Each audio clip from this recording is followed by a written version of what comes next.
Last 15 seconds. Kayo po nagturo sa kanya? Actually, oo. Nagkakilala kami sa contest. Nagro-Rubik's pa ako nun. Pero alam niya na nagdo-drawing ako. Nagsabi lang na, ba't tayo mag-light art? 2, 1. Okay, ngayon, naisipan lang namin na magkakaroon tayo ng art showdown naman. Ido-drawing nila ako and titignan natin kung ano yung magiging resulta ng kanilang art. Laro lang to. This is just for fun, guys. On the right corner, si Sir Joseph, the sand artist. Saan po ba kayo natutong magganito? Naging biktima kami ng Bagyong Ondoy. Tapos, yung baha. Tapos, yung mga buhangin yun. Yun yung ginamit ko. Biglang nakita ko, meron na palang gumagawa sa ibang bansa. Hindi ko alam kung sino na una sa amin. Pero, nakita ko mga gagaling.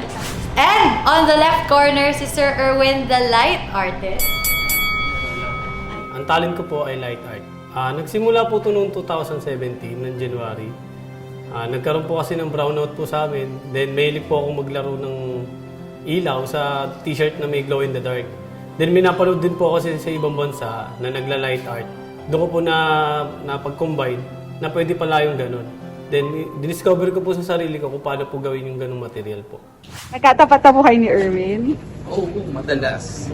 Maraming beses na. Kayo po nagturo sa kanya? Actually, oo. Nagkakilala kami sa contest. Nagro-Rubik's pa ako nun. Pero alam niya na nagdo-drawing ako. Kumbaga siya lang ang nag-push sa'yo. Nagsabi lang na, ba't tayo mag-light art? Then, tinignan ko sa YouTube, meron nga. Pero until now, dahil siya yung nag-push sa'yo, nai-inspire ka rin ba niya? Kasi siya artist din siya. Oo, totoo. Kaya nga kanina, pati yung gano'n, masaya na po ako kasi yung magaling na sa artist tapos ako drawing kami sila. Yan. So, magkaiba ang kanilang form or way of doing art. Pero ito, chill lang naman to. Obrang kamay na madali lang gamit ang pentel pen. Let's go! Pati ako kinakabahan. Kaya ako ang kinakabahan.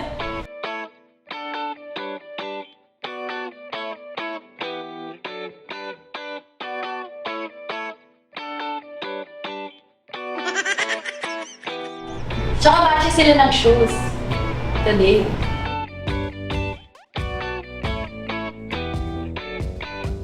Nag-usap kasi talaga sila.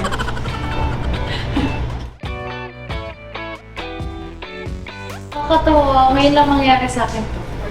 May drawing ako. Oh, naiyak ako. Check.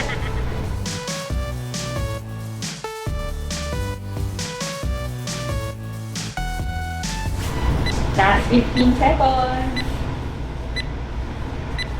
10, 9, 9, 8, 7, 6, 5, 4, 3, 2, 1. Eh!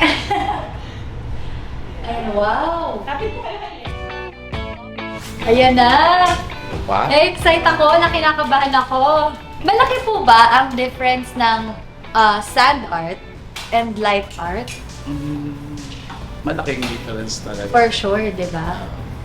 Kasi sa material at saka sa klase, di ba, na ginagawang art. Nakikita natin. Ito, fair to. Parehong pentel pen eh. Okay, let's reveal. In 3, 2, 1.